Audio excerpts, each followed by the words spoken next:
Alright people, we're doing the Barry McGee exercise with tessellating patterns. This is what it's going to look like when it ends. I got to finish up the bottom here. This is what it looks like before it ends. You get a bunch of different tessellating shapes that fit together with no space in between them. Here's another addition, another look at it. Alright, so here you go. Now, first thing you're going to do, block yourself off some of this. So you see I'm blocking off areas.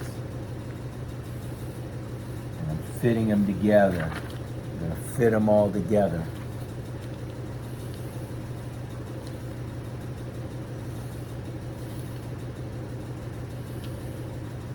So I have several different areas that I now have. Maybe I'll cut a couple of them into half.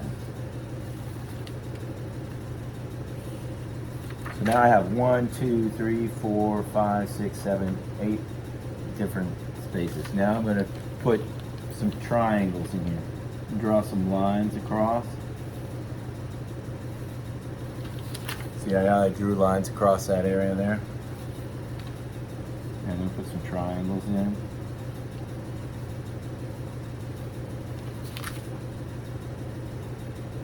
The triangles across the top.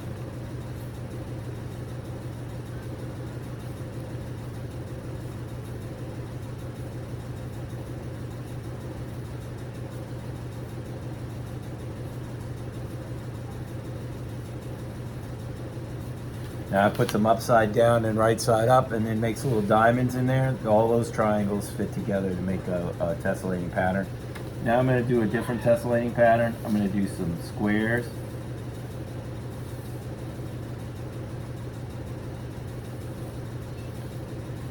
So I just made those lines that go straight down. Now I'm going to go across.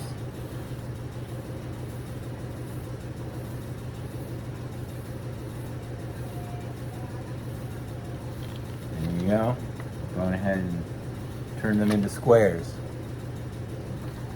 Now I'm going to do a different set of maybe I'll do some, how about down here, I'll do some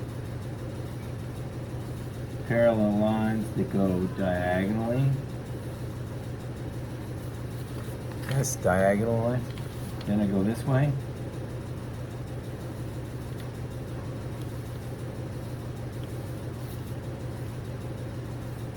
And I just made a bunch of diamonds now, those tessellate.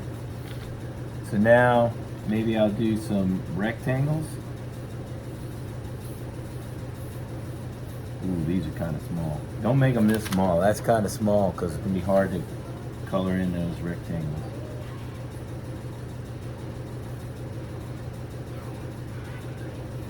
There you go. There's my rectangles. Those tessellate. Means they fit into each other.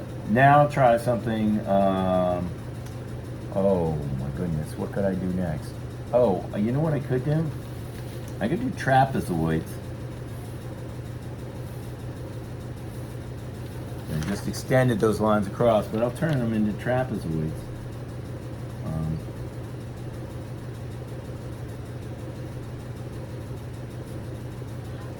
And then I'll have the trapezoids go down and up. So I got upside down and right side up trapezoids, which make hexagons, which also tessellate. And then I'll finish it off by doing some, half of one right on the edge. Now, let's do some triangles that go up.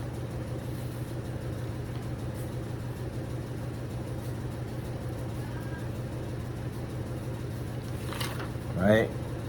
So triangles up, and then I'm going to make another triangle that goes right underneath them, like this.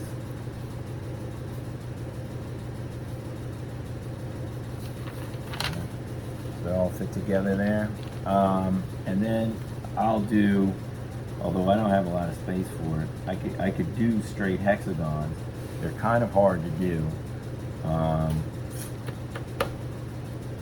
Maybe I won't because I'm too long. Alright, you do another set of squares here. Squares.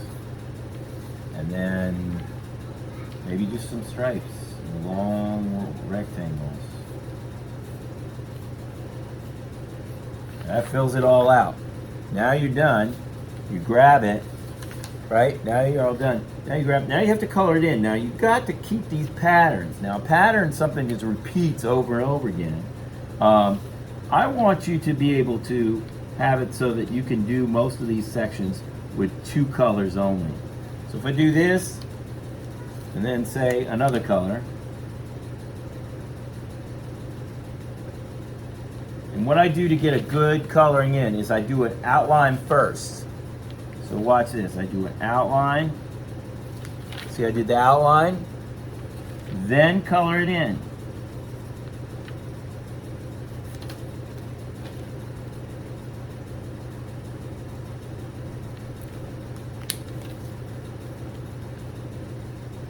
Outline, then color it in. That way you want it. Now, underneath here has to be purple.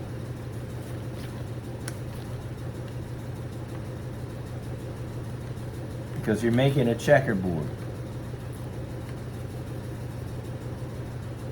If you don't do that, you'll just have 2 stripes going down with a bunch of lines going through the stripes. You wanted stripes, then just do the stripes, but don't put a line between. So you really have to be careful about how you do it. And don't want like little white patches showing. I want you to color it in completely. This is a rule. I'm going to be looking for that. So you have to go back and color in anything that's not colored. Like I've gone back and I've fixed it up. When you're done, maybe do something that looks like this when it's done.